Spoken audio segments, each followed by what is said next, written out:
Hey, what's up, Will? How's it going? It's going great. Good to see you. Yeah, it's awesome. Thanks for doing this, man.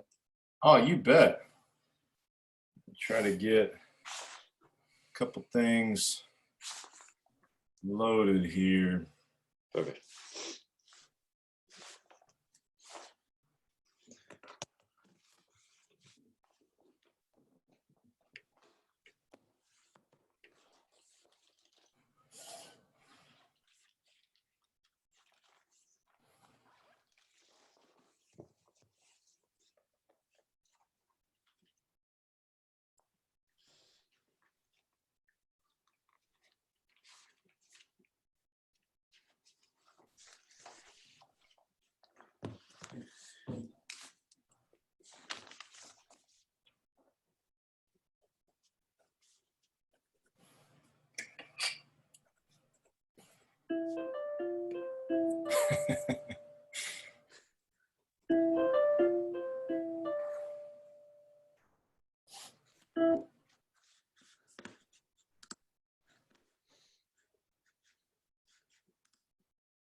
All right. Oh, this is awesome. Oh, what a pleasure to see some familiar faces, and oh, this is great. This is so good. Hey, don't go anywhere. I'm going to go get a cup of coffee.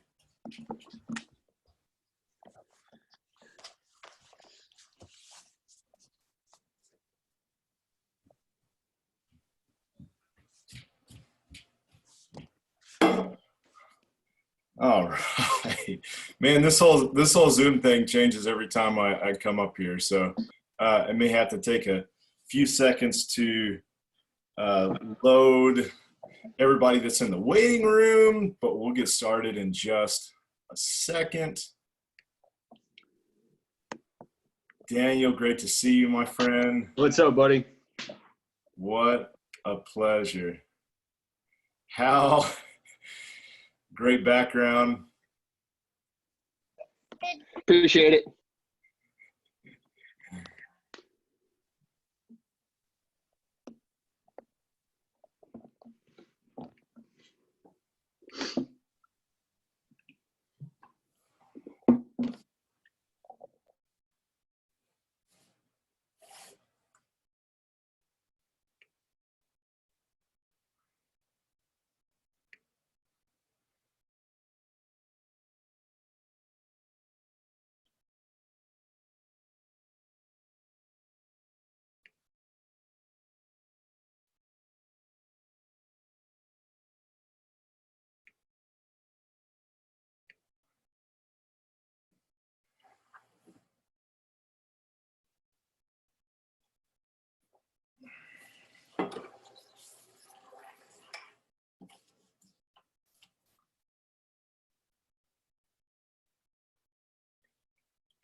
Hey, for those Zoom experts on here, if you disable the waiting room, does that mean anybody can come in? Hal, I bet you know, you son of a gun. Is that right? Yeah. I don't know if you can do it mid-call. It's got to do with the password. If there's a password on it, then there's a waiting room. Does it need my retina? Do I have to put like my eyeball up to it? Is it a retina scan? No. No, if you're the leader and you give everyone the password when they type it in, it'll just ping you and you just hit accept. Okay.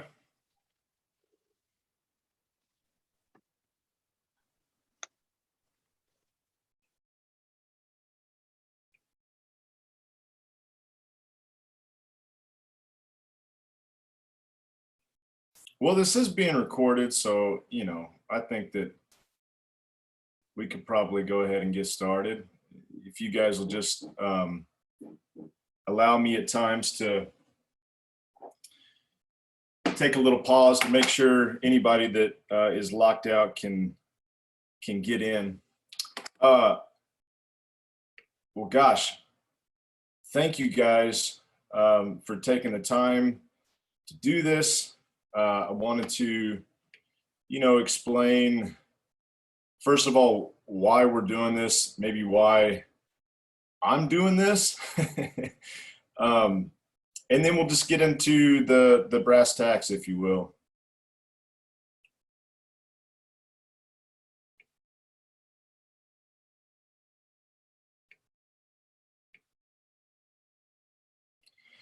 So if you guys you can just take your mute button and make sure that's on so it doesn't shuffle around or do something weird. In just a sec, I'm going to be sharing a different screen, so it won't be my face blasted up there.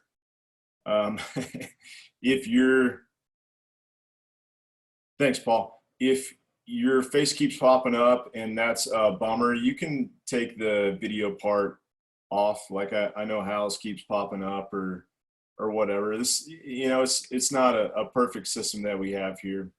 But anyways, the reason that we're doing this is because we've been asked about it in the conversations that I have with members and gym owners and friends. The number one thing that gets brought up is just the unusual amount of stress that we're dealing with. And, a little background on myself. At the same exact time that my brother and I opened the gym, I was in grad school, and I had a completely different trajectory that I thought my professional career would go on. And it was in the world of psychology. So I was in grad school when Sam and I opened the gym, and I was getting a master's in, you could call it under the umbrella of psych sciences. Specifically, it was neuroscience and applied cognition. And what that all means is that your brain has certain biological functions that allow us to think and process and take in all the sensory information that's happening and then do something with it. And so I share that with you because that's just something that I'm interested in. But these two worlds seem to be colliding right now, where previously some of the strategies we had to cope are no longer effective in and of themselves. And so, I just felt the pressure, to be honest, to share some of this information. Now, for a lot of you guys, it's probably stuff that you already know. Like I'll say things like fight and flight response, and the hypothalamus, and the amygdala, and the prefrontal cortex. And those are probably words that you know. So I want to get out in front that I may not overwhelm you with the science. And that's really not the point. The whole goal here is to try to bridge the gap between information and then application. And the thing that I think we have in spades as far as coaches go is meeting somebody where they're at, not being an expert in something and shouting down from on high and saying, hey, I'm all knowing, do what I say. But the way a coaching relationship should be is really, hey, you got all the information you need. Let me just evoke like the most creative and best version of yourself to the surface. And so the whole point of us talking about this is to experiment with this at the end. And there's something I'll share towards the end with how we're going to actually take this information and try to work with it. So, spoiler alert, there is going to be an opportunity to work on this stuff if, one, you're like me and it's just interesting to you, or two, you find that it's something that you're really struggling with. It's something that you really need. So you guys do me a favor and your video off. And that way we'll know that the screen that I'm about to put up can be seen by you. Now, there'll be a couple of moments where I may ask you to chime in, and you can just use the Zoom group chat if you're unfamiliar with that. Cool.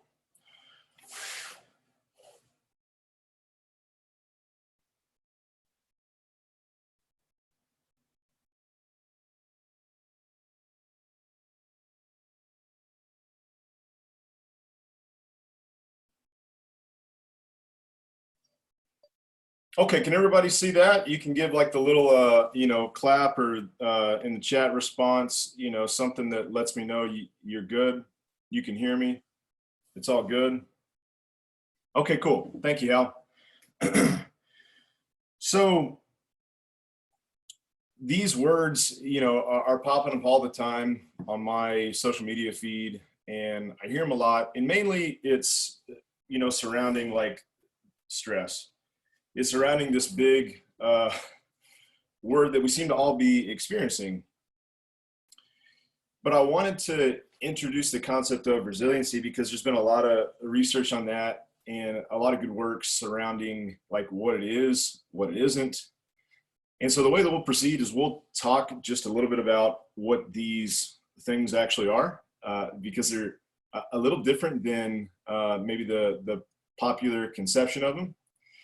We're going to talk a little bit about the brain because there's a process that happens there that you're somewhat familiar with, but you're not exactly familiar with, or at least I know I wasn't until it was, you know, explained to me. I'll give you a couple of things to mull on and experiment with, and we'll call it a day. So my goal is to try to cruise through this pretty quickly. And if you guys have questions, cool.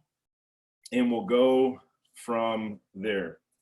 Okay, so, you know, the first thing is, what is resiliency? And this is where I'd love for you to participate if you're feeling it. But think of your own definition of this word. And in the chat box, you're welcome to throw that in there. If you want to keep it private to me, if it's super secret and you don't want anybody to know, you can do that.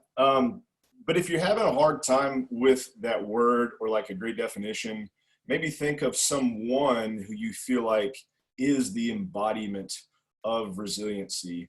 I can think of a couple of examples. Margaret Thatcher comes to mind, Nelson Mandela, Walt Disney, Steve Jobs. So, you know, maybe it's your dad or, you know, your salty granddad, but throw something in your brain as far as what word you think describes that person. So I got rising above adversity. That's awesome. What else? I think Chad went to the dictionary and looked that up. The ability to get back up, to recover, revive, and keeping on. Oh, that's good. That's good.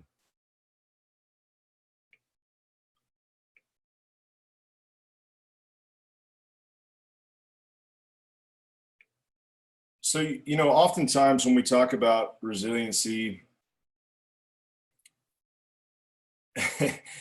there's a misconception that it's Hercules. There's a misconception that it's this impenetrable, unbreakable, strong is often a word that's called to mind when we're thinking of resilient.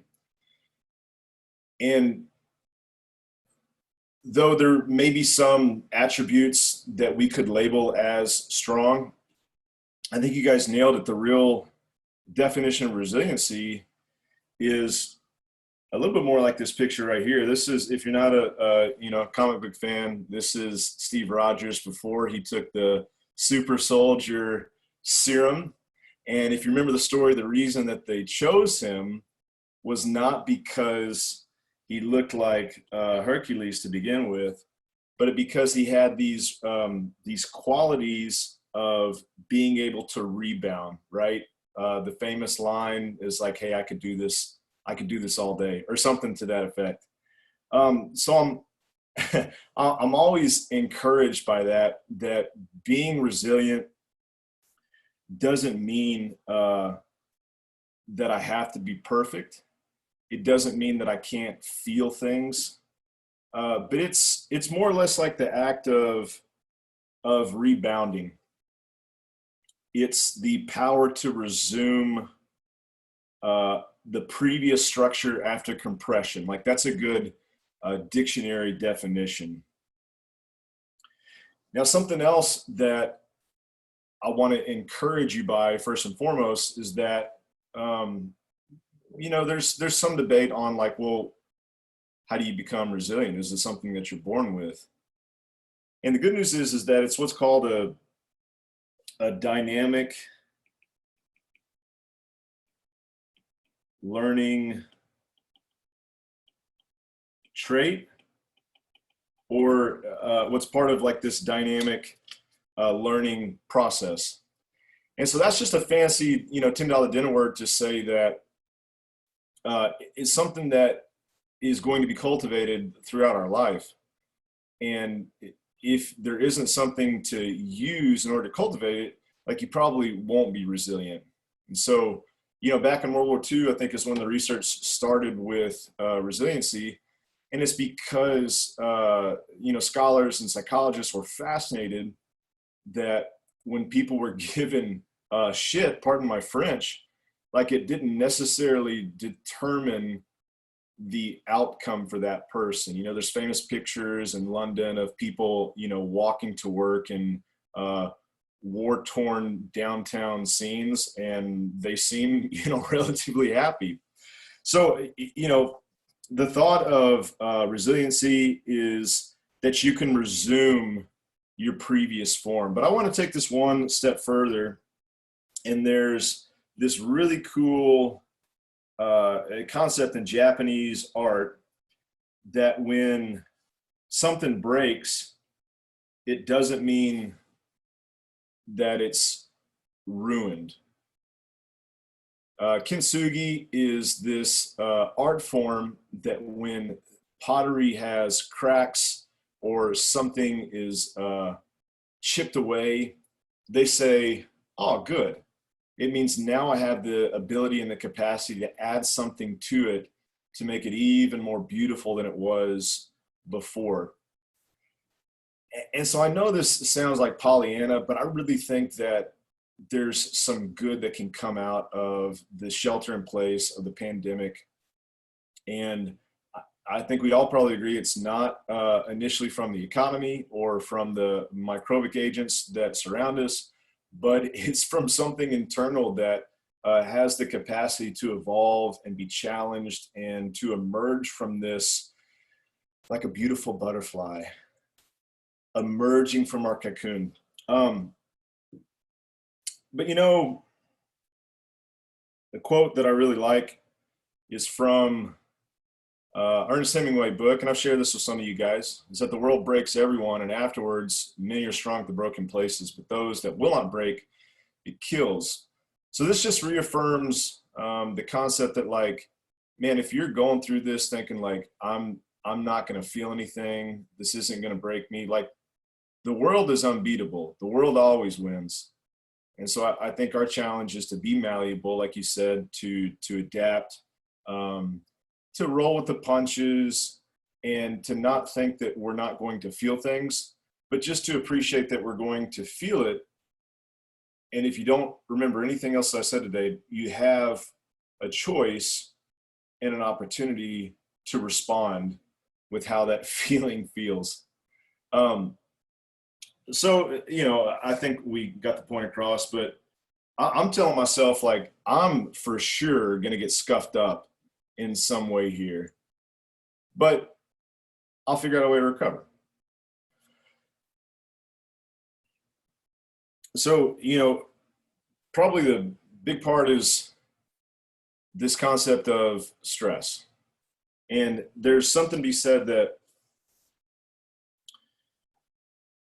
stress and resiliency have somewhat of a relationship between them. You could say that resilience is the process of handling stress. But here's the thing, our goals today, and I think through this, interesting season we find ourselves in, it's either to improve resiliency or reduce stress, because even the most resilient person could be inundated with a level of stress, physiologically and psychologically, that can break them. So nobody's above the law here. But from an opposite standpoint, you could be somebody that has low resiliency that would need to focus more on like stress. So you can think of them independently or jointly related, but probably we all agree that my ability to manage stress is my ability to improve my resiliency. So there's, a common sentiment in popular psychology that a little bit of stress is a good thing. Would you agree or disagree? Thanks, Sydney. Thanks, Amber. Thanks, Chance. Agree. Agree. Interesting. Very interesting. Oh, wow. Look at this group think that's happening right now. Oh, wow. Oh, this is unprecedented. Well, the reality is it really depends on how you define this word stress. So if we're talking stress as pressure or motivation or focus, and if that's the definition that we're using, then absolutely. I think we'd all agree that, some psychologists call it eustress or just the right amount. If that's how we're defining the word stress as just any type of stimulus, then I think we'd all agree, like, yeah, like stimulation is great. However, some other definitions of stress look like this: that stress is the condition experienced when someone perceives that they are unable to meet the demands placed upon them. So if you use this definition and you go back, would you say that stress, and even just a little bit of it, is a good thing? And it kind of changes your perception of it. Let's use the words motivation and enthusiasm and pressure and competition to describe all those things previously that we said were like good stress. We have words to describe those things. When we're talking about stress, we're really talking about a biological mechanism that centuries past would save our life from external threat. But in the 21st century, it's being released and it's producing this cascade of hormones and emotional states that are becoming so overwhelming to our system that it's not actually a good thing. So if we're saying that stress has to do with perception, there's some things that we can agree upon. And it's that people get stressed when they have a sense that they're unable to cope. So from that standpoint, we say, like, you know what, this stress thing is probably something that we should pay attention to. We should pay attention to it because our body can't differentiate between physiological stress and psychological stress. And I'll explain. Stress is pretty much correlated directly to fear. And there's a different perception of those two words, right? It's all good to say to somebody like, man, I'm feeling really stressed out. Most of us wouldn't go ahead and say, oh my gosh, I am so scared right now. Because those words mean something different, right? You guys just all agreed that stress, by popular sentiment, is a good thing sometimes. Yeah, I'm just working really hard. I'm just stressed out. But you wouldn't use the word fear in the same way. However, there's some communities that use those terms interchangeably. Now, those same communities don't differentiate if there's actually a saber-toothed tiger in front of you or you just have a TPS report that's due. These same communities don't differentiate if you're conscious that you're afraid of it or if you're unconscious that you're afraid of it. And here's the deal: if your brain tells you that you can't handle it, it's a biological response, and that mechanism that is in place is telling lots of different systems in your body that you're afraid. So I'll tell you what, brothers and sisters, when I heard that, it changed the way that I thought about the word stressed. Because stress to me was almost like a badge of honor, but I don't know about you, I don't really like to think of myself as being afraid. And so it made me conscious of this process that I'm going through neurologically to determine, it's like, man, is this something, and this is important, is this something that I really need to be afraid of? Not stressed, but is this something that I really need to be afraid of? So remember that. Okay, now the good stuff. We're going to dork out just for a little bit. And, you know, I got a couple friends on here that have also studied this stuff. So, colleagues, please forgive me. Please bear with me for this bare bones illustration here. But it's just to prove a point, right? You're not going to get quizzed on this stuff in your life.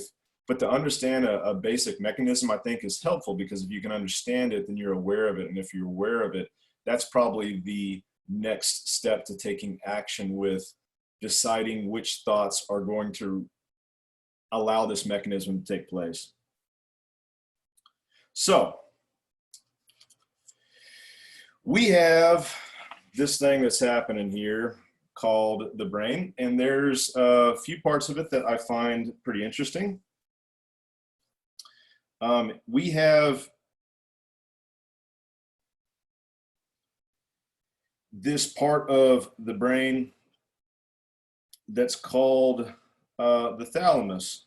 And from here, this is just like information that comes in. So anything that your senses take a hold of, what you can see, smell, taste, hear, those things are pretty dumb. I mean, they're not dumb, right? The eyeball is amazing, but it doesn't take in information and then automatically you know what that is. It's just certain shadows and shapes, how light bounces off of the opticals. There's certain vibrations that the sensory thalamus will pick up, but it can't think. And so the next thing that happens is that it sends information over to the prefrontal cortex. And that's the part of our brain that can actually think. And so it takes all this data that's coming in from the thalamus and it's saying, okay, all right, I know what that light means. Okay, this door, I know that it's gonna swing this way when I open it. I know I'm not supposed to push it. But just to double check that, it will send and bounce information to the hippocampus. This is where you have long-term memory storage. I'll keep using like kids as an analogy because I think it's funny, and I also have them. But you know, kids, and I'll use the door as an example, they kind of seem like idiots when they're opening a door. Would you agree? You know, they're like, they'll push and pull, and it's like, hey, don't you know that this thing happens like this all the time? But they don't. They don't because they don't have the long-term memory storage of the hippocampus. But for you and I, we'll keep bouncing information back and forth between the prefrontal cortex and the hippocampus just to make sure that what we're sensing is actually something that we have protocol or background information on. Now, this is all good, but in order for us to actually respond to something, I have to have a certain emotion that goes with it. And that's where this bad boy, the amygdala, comes in. And so from the prefrontal cortex, this thing kicks back just like so. And it goes back out the brainstem. And this is the, well, this is the response that we have.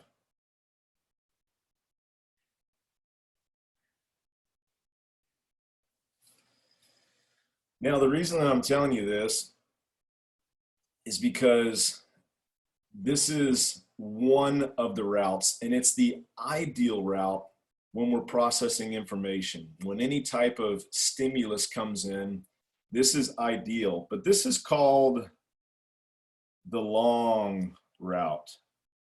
There's different guys that have studied this that call it different things. Some call it the upper route. Some call it the logical route. All to say that this takes like about 2 seconds to happen. If you think about some situations though, and if you wind back the clock for centuries, this would be too long. And even though you say like, man, 2 seconds doesn't feel like a long time, 2 seconds when there's a real threat in front of you could potentially be life-threatening. It could potentially be damaging. And so think about something in modern times where you need to react a lot quicker. Say you're driving a car, and even before you realize what's happened, you've had this supernatural reaction to avoid a tire in the road, or you've been able to slam on your brakes. What's happening here is that your body's going through, and your brain therefore, a different route. And this different route, are you ready for this? It looks like this. Information comes into the thalamus.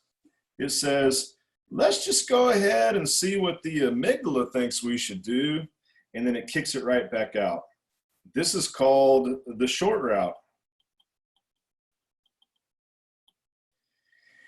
And basically what the short route is that it's not waiting for instructions. It is letting the amygdala choose and decide what and how we should respond.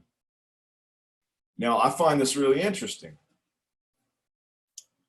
because it means that oftentimes this part of our brain will hijack or take over what my response is going to be if I think I'm in danger. Another way of saying that is if something from a information and then response standpoint gets interpreted as something that I'm afraid of, then I will respond like this. And I'll give you a great example, and it's kids again. I have a sweet 4-year-old daughter. And this 4-year-old is just naturally an angel. I don't get any credit for that. But if I don't give her a heads up to know that it's bedtime, and I just pick her up and I tell her that it's time for bed, she'll punch me in the face. Now, this 4-year-old doesn't even have a fully developed like prefrontal cortex.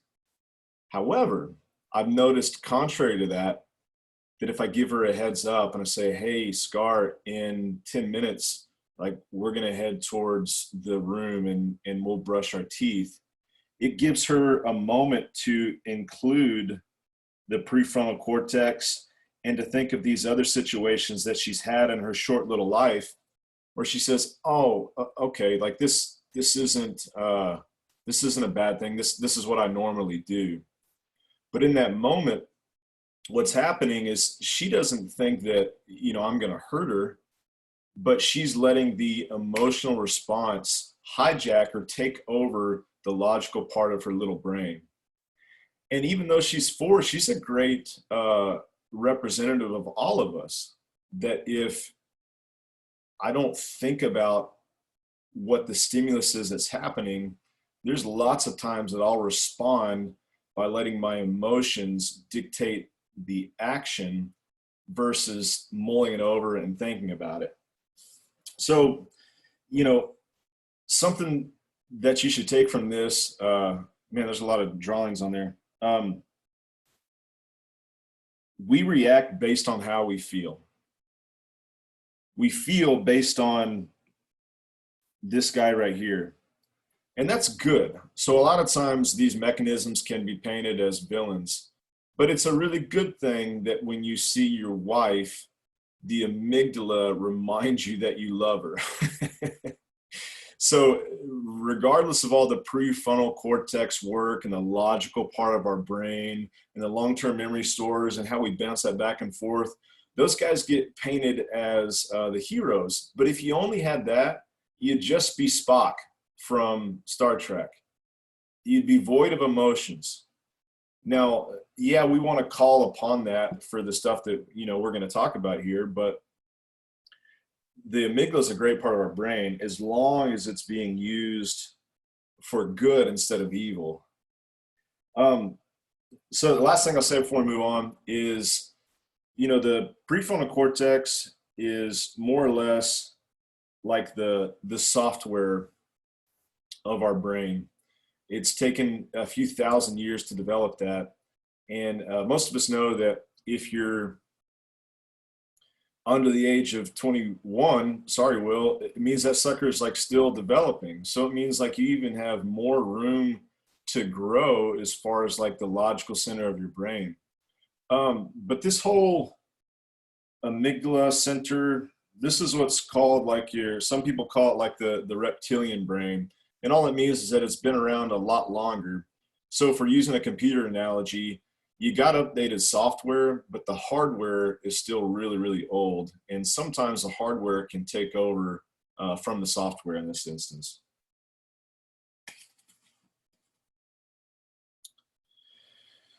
So, moving on, we have these triggers. We have this information that comes in, and it's this short route in everyday life that it's perception of being unable to cope. So these are the things that we really want to address. We're not talking about, healthy emotional responses of the amygdala, but it's where the amygdala is taking over and it shouldn't be. As far as your instincts for survival is concerned, being unable to cope is as much a threat to your life as a physical attack would be. And the instinct for survival reacts in the same way to both, that, fight or flight response that we won't belabor or get into. So the brain can't tell the difference between a physiological threat and a psychological threat. So the perception that you can't cope is just as strong from this cascade of hormones through the thalamus and the pituitary glands and the adrenals and cortisol and even if you're not being chased by a tiger, like it's still being released. Now the difference here is that once upon a time, this was all external. But now, it's primarily something that we're dealing with that's internal. And yeah, we find ourselves in like a precarious situation with the shelter in place and the stuff that's going on. But if you think about it, most of the stress that you're feeling is not something that's physically happening to you right now. Now, if you're sick, your loved ones have actually, suffered from the virus, that's a whole different thing that we're talking about. That's immunity, and it's not this short mechanism that's almost instantaneous. That's something different. There's good news here, and here's the silver lining. This is a dynamic learning process, so you can teach your brain what is worth being afraid of and what's not being afraid of. And you can take significant ground in learning to rely on that short route less and less. So, I don't know about you, I find that stuff really interesting. That was life-changing to me to realize that I was responding in ways where I was using fear as the mechanism when it wasn't really necessary. Like I thought this was a big deal and my perception of stress was real, but the outcome wasn't as, it didn't really demand that I couldn't cope with it. And that's something I think to hang our hat on in this, few months is like the thing that I thought I couldn't cope with, it released stress. But then when I looked back on it, I realized that I could cope with it, yet the stress was still released. So there were all these things that I think if we can come up with better mechanisms of what to tell ourselves of how to respond in that moment, and there are protocols and there's methods for doing that, then it'll help. And here's the question for you, and it's just rhetorical. You're not supposed to answer it. But if you know all this stuff, like, why are you still stressed? And I made light of some methods on social media and the video that I made earlier. Deep breaths or deep inhalations through your nose, that's great. Listening to calming music, that's awesome. But think of a scenario that continually pisses you off. Think of something that is really frustrating to you or has been in the past. And if you're like me, there's things that play on loop in my head. And so I could have unfavorable interaction with somebody. I could go through that protocol. I could feel better. But then when I see that person the next day, it means that I have to go through that protocol again because they still piss me off. That's not a great recipe to solve that issue. Would you agree? That's not really driving home the point of why you're pissed off all the time. Now, there's some things that you can't avoid. But my contention is that there's a lot that you can take ground in. But it's got to be something that doesn't live like right here. These are just the outcomes. These are your methods. And the methods are great. So I'm not shitting on them. Like meditation, breath work, walks, all those strategies, like those are important. And I think we have to do them. But you also already know all that. So it's like, what's the point of me coming on here and be like, hey, you should breathe deep? You're like, yeah, no shit. Pardon my French. But the point is that there's something a lot deeper. Like there's root causes, and I hate to say it, but there's no other way to say it. There's psychological work that needs to happen in addition to all the physical work that you're doing. Because if you don't do it, you are trying to plug a hole that can't be plugged because water keeps rushing into it. It's too powerful. This right here is where work needs to happen. And it's touchy-feely, and it's not as cool as doing a thruster or going out and running miles on the trail or sitting and meditating. But it's the only way that you can get out of this feedback loop that is just driving you crazy. And so this is something that it's not something that is revolutionarily new, but I did put it in my own language. So when we're talking about like what we're supposed to do, I'm convinced that it's consistent and habitual, and maybe you can use another word, it has to be like repetitive. It's also not easy. So there's some great challenges out there where it's like, hey, today, do something good for somebody. Now today, I want you to exercise. And all those things are great, but it's still like not really getting down to the brass tacks. Those are just methods. This is getting down to the brass tacks. I can bet my reputation, and I'm only saying this because of personal experience, that if somebody took the time in 2 or 3 weeks to go through each one of these and to ask themselves some questions and to have somebody else to receive those questions and ask some further questions, I don't think that's a process that would take you hours. I think it would take you minutes. And I think if you spend some time on some of these things, it would completely change the way that you handle stress, and therefore it would make you a more resilient individual. So the first concept, you have to have courage to be disliked. You got to be okay being out of control. The number one causes of stress, and there's great research to support this, is our sociological mechanism that makes us want to please other people. We want to please other people because back in the day, if we were not deemed as a consistent member of that tribe, we were kicked out. We still respond to that. That's an amygdala thing. That's a biology thing. Also, we don't handle things that are out of our control. And so you need to make peace with both of these things. You need to have the courage to be disliked. And there's some specific things that you can think through. There's these thought experiments that you can go through and be like, hey, when I unravel this, what are the actual reasons that I'm doing this? And you realize that it's an argument that doesn't have legs to stand on. You got to live your values, and you got to know what your priorities are. If you know the thing that your life revolves around, then you can be really clear on what the hierarchy of your needs become.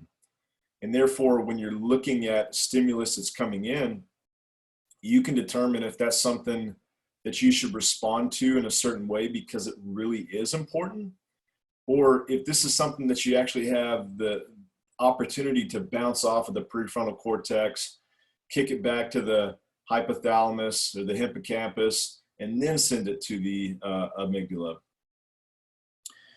Being in charge of your own life, man, a lot of the stress that, if you think about, irritates you has nothing to do with you. It has everything to do with your external environment. And in Alderian psychology, they say that the only focus should be on what the task at hand is for you. And you can't worry about somebody else. There's ways to unpack that. You have the right to determine your own life. That's another way of saying that. We need to understand change and our natural reactions to it. So understanding what your individual triggers are, to know, hey, this is a hotbed for me. It's not for my sister.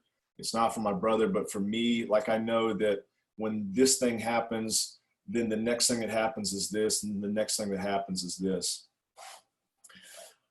I think a key concept to be resilient is to be simultaneously hopeful for the best, but pessimistic and prepared for the worst.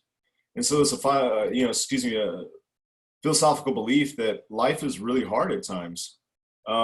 And that's okay. Like, life's not supposed to be some other way. It's not supposed to be this hedonistic utopia where you're just feeling happy all the time. More than that, you need to probably figure out what this is. So when you are doing things that bring you fulfillment, you're not under the impression that it's always going to be pleasurable. Man, your attitude determines your latitude. It determines your life. It makes all the difference. And lastly, you got to live in the present.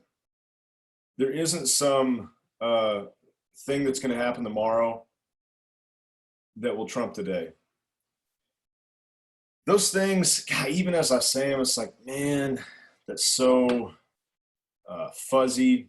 But there are ways to evoke that out. Now, here's the thing that we've come up with, and I put a lot of thought into this. The thing that I've done for the last 12 years is not study psychology, but it's just coach people. And coaching is different than being an expert. Being an expert is doing much better than I just did, but it's just giving you knowledge, and it's chastising you for not being good. It's telling you, man, you really should do these things. It's giving you advice. It's even maybe a different way of looking at it. It's even shouting your name from the rooftop. Hey, you got it. You can do it. But coaching is different. Great coaching is somebody coming alongside you and asking you the right questions. Somebody coming alongside you, being your ally, with the belief and the understanding that you have all the information that you need for this, but you need to be asked the right questions in the right order, in the right time. And that's what we want to do with this. This is an experiment for us. It's an experiment because our business is evolving, where we see the need to coach people in different areas of their life, not just in exercise prescription or nutrition, but looking at a much broader definition of the word coaching to just be your life. And if you looked at it in 3 layers, it would probably start with the mental life that you live. And then from there, it would go to the thing that you do probably the next most, which is food and what your lifestyle is. And then maybe the tertiary level, which would get the least amount of attention compared to the time that's spent on it, is how you're actually taking care of your activity. So with that being said, we're just going to open this for a handful of people.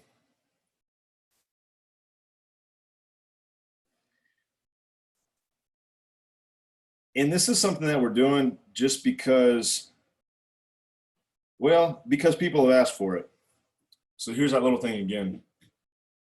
10 people, $45. This is something that we're experimenting with, but I can tell you that at a base price, it's probably going to be like $99. But if you guys decided to do this, if it's something that you feel like you could be in a coaching relationship for, I want to be that person for you.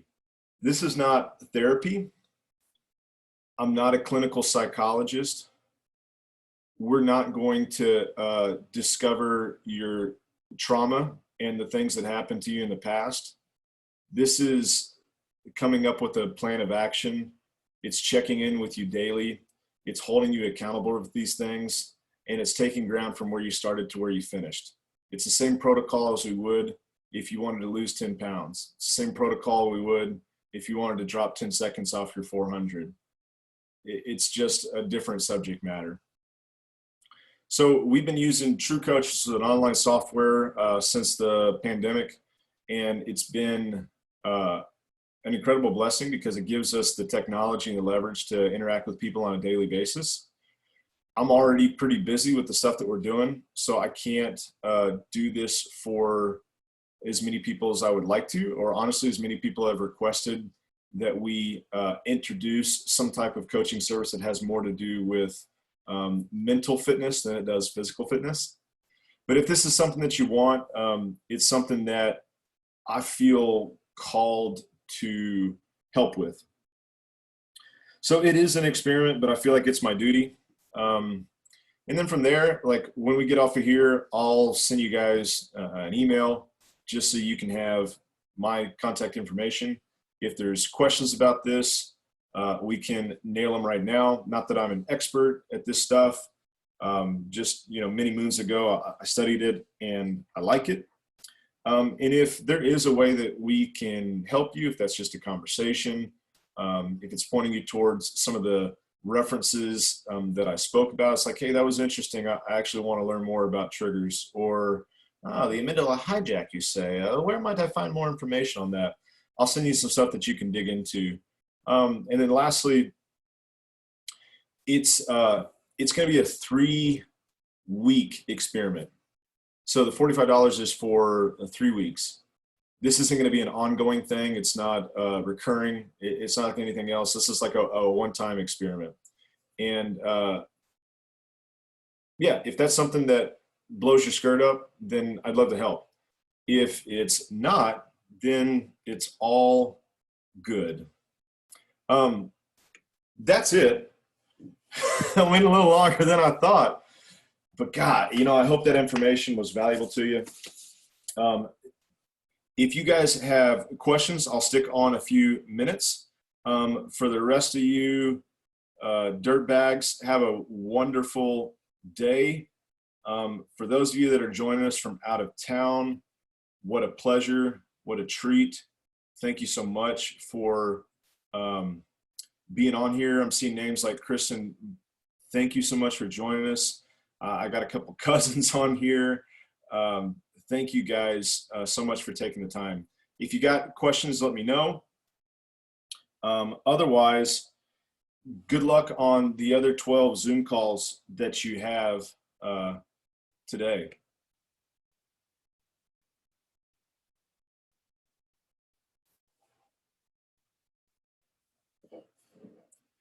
And feel free to turn your screens back on, or, you know, ask a question or get off.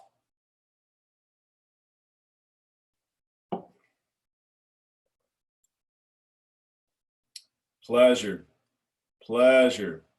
Thank you, guys.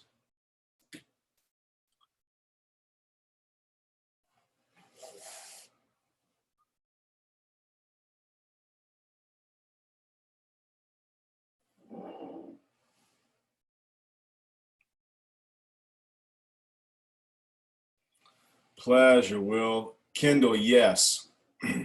Got you. We are recording it, Pete, so we'll throw it out to everybody if that would be helpful. My pleasure, Coach. Thanks for being on. Thanks for taking the time.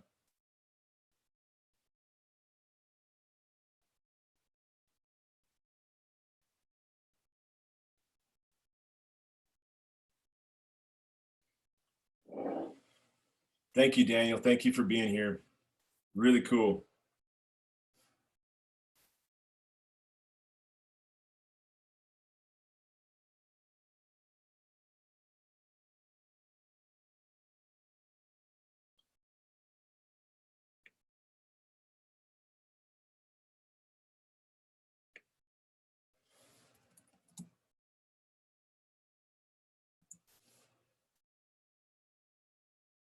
Will do, Will. So cool to have you on. Colin, so the question from Colin is, you talked about fear and stress being interchangeable. Why is fear a bad thing? It's not a bad thing. In the same way that insulin isn't a bad thing. Insulin in the mechanism of raising and lowering your blood sugar is absolutely paramount to us remaining alive. But I can eat in a way that violates that mechanism of hormonal response. So I can consume sugar in a way, Colin, where it blows out the amount of insulin that I need to lower my blood sugar every time. And so what happens is more and more insulin is released. As more and more insulin is released, it means that threshold becomes less effective. You could say the same thing for the amygdala hijack. The perception of fear is a really good thing. It's necessary. We need it. But there's a part of our brain that is so old that it's ready to respond really quickly. That's the flight or fight mechanism, right? It's willing to respond really quickly. And so fear isn't bad, but responding with the cascade of hormones and due to emotions every time isn't always necessary. And so it's not that it's always bad. It's just with every bit of stimulus that's coming in, is it requiring us to have that response? And the brain is just so complex that way that there's a lot more options for how we can respond than just like this equals this, right? This I didn't like, so I'm gonna respond this way. Like there's a lot more that we have access to come up with different ways to verbalize what we're feeling, to come up with different emotional states that we're putting a name to. So maybe it's not always fear, maybe it's anticipation. Maybe we decide like, okay, I'm not really feeling disrespect here. It's just a lack of information. And that's some of the things that you can tease out a little bit, and some of the exercises we'll do in the little 7 keys thing that I put down that can provide some clarity on like, okay, do I need to respond this way? And even just asking yourself that question is pretty darn valuable. Hope that answers. Mom!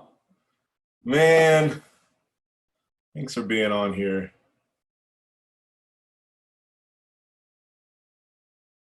Okay, well, if there's nothing else, I guess we'll sign off.